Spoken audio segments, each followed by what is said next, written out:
Hey guys and gals, Shane Stevenson here. Today is the 3-year anniversary of the sinking of the Sullivans. So I'm going to do a short review of what happened, kind of the steps that went along, and where we're going, and how we're keeping the public informed of decisions that are being made. So I've got the whiteboard. Hopefully you guys can read that. So away we go. So 3 years on. All right, it was this morning, 14 April 2022, that the ship USS The Sullivans took a serious list and partial sinking. But this goes back a little bit earlier, and I like to bring this to everyone's attention that we were beginning to do work in the year 2021. So again, running through, right, so of course in 2020, COVID happens. All of us lose our job for about 4 months. And then even through the winter, they only bring 2 of us back from the winter of 2020 into the winter of 2022. And then that was be full-time, and then we would bring individuals back as we could for a couple days at a time, things like that. So COVID happens. In the winter of 2021, so going from that 2020 to 2021 time, it's Shane and our maintenance foreman at the time, Alan, and we notice a port side list on the Sullivans. Right, we go through the ship, we try to identify where we might be seeing water incursion, and that was a Friday. And we immediately went up to Paul's office, or the president and CEO's office, and we said, we got to do something about this now. Typically, if it's in a non-COVID year, we would have about 4 to 5 people on board, each working on various ships. But for most of this winter, it was just Alan and I on board. So Paul immediately puts out a call on that Friday afternoon, and by Monday morning we've raised $50,000, and by the end of that week we've raised $100,000. And then eventually, through the winter, we get a commitment of about $1 million. So right around April and May of 2021, we've raised $1 million from various sources, including contributors like yourself. And we contract with the local company, you've heard me talk about it before, Bidco. Right, and this was going to be a temporary measure to then allow us to raise more funds for dry dock. So Bidco puts together a plan to paint a 2-part epoxy on the underwater hull of the Sullivans, and it falls within that $1 million that we've raised. So they say we can begin work in the summer of 2021, we'll do what we can do, and then we will come back in 2022 to continue and carry on that work. And then what we had done as a naval park is to begin implementing a long-term fundraising plan for the Sullivans to get her to dry dock. So this work that we had started in October, the summer of 2021, was to get us through a temporary time period, whether that's 2 or 3 years, to then be able to have the funding and get to dry dock. So in late summer, they've got Bidco has to write the contract, or the quote, all of the work, get the people, get the equipment, get the two-part epoxy in enough, analyze how much two-part epoxy is going to be needed. And the work begins in roughly late summer 2021. So they come to us in, say, May of 2021. They're ready to do work by August, late July, August of 2021.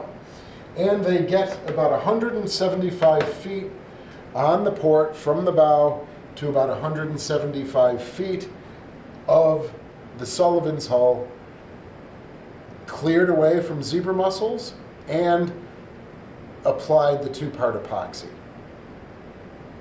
And they work until roughly about October of 2021. The plan then is to get through the winter, and they would come back in late April of 2022 to carry on with the work. So we had spent about $300,000 of that $1 million raised for the beginning of the work, getting the equipment, getting all of the two-part epoxy, and beginning that contract. So yes, they were about ready to come back. I think they were going to come back April 22nd, April 23rd. There has to be certain water temperatures to cure the two-part epoxy in situ, where they can go with divers underwater and just smear and paint it onto the hull. So they forecast that the weather would be decent enough and the river would be warm enough to begin that around April 22nd, 23rd. But of course, the ship did not wait that long, right? And on the 14th of April, we have our serious sinking event. Not only serious for us, but it was a call to arms for a lot of other museum ships. Now, some museum ships had already had plans to go to dry dock, or they were beginning discussions, but this was a lesson that all of us, not only at the Naval Park and the USS The Sullivans, but the other naval parks around the country and museum ships really paid attention to. And we were happy to share information with all of them to anyone who would listen. So on the night before, the 13th of April, Shane and Stephen raise an alarm. We are doing a 2000 watch until about 10 o'clock that evening. There was a seiche during the day.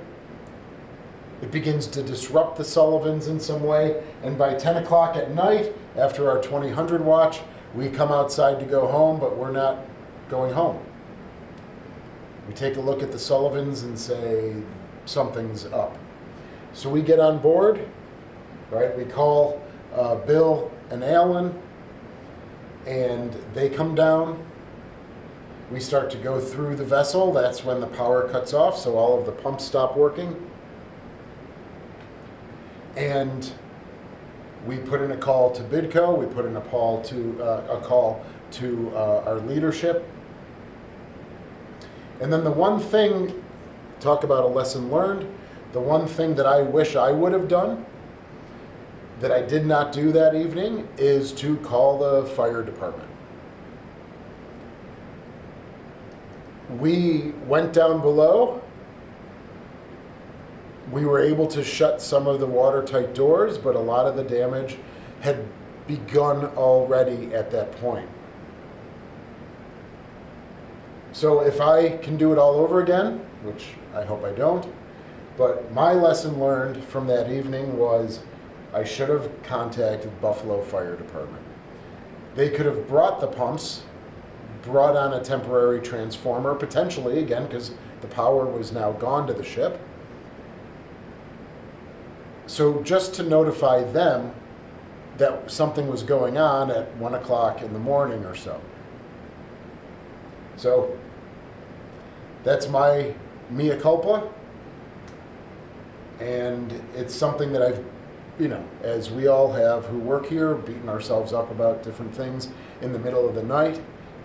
3 years on, That's mine. So we had seiches April 13th. We had a seiche through the night on the 14th of April, which began settling her into a partially sinking condition. And then again, we had another seiche on the morning of the 14th around 8:30 in the morning. So now, emergency services are here, and the ship raises and slides further down into what became her final resting place for those 6 weeks or so. So during the incident, we spent about $2 million out of pocket. That was supported by, again, contributors like yourself, and thank you for contributing. We did have $500,000 from our local Congress member, and we used the leftover funds from the $1 million that we had secured in 2021. Again, as I had mentioned, we spent about $300,000 of that money for the 175 feet of epoxy. So we had about $700,000 left over, and combining all of that money together. Of course, then we instituted the survivability plan. We got new flood alarms. Permanent pump infrastructure was created. So now we have pumps that are permanently on board with not a hose system, but a pipe system leading out to overboard dumps with a closing cover. So it opens when water's coming out, and it closes when it's not.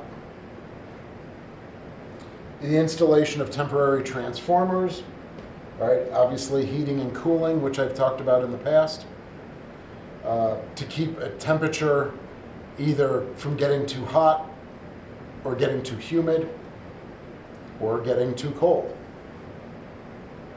We changed out all the watertight gaskets right on the doors. And the crew conducts daily soundings of the Sullivans. All right, this was a harsh winter, and we did have water incursion this winter that I've talked about in prior videos. But now that winter's over, we can get divers back in the water and see about doing some patches, because they put on some temporary patches during the winter, but now to stabilize those as well. And of course, that catches us up to Destination Dry Dock and the $21 million that has been raised. And it's now in the hands of the city of Buffalo. They are ironing out a contract with a project management firm.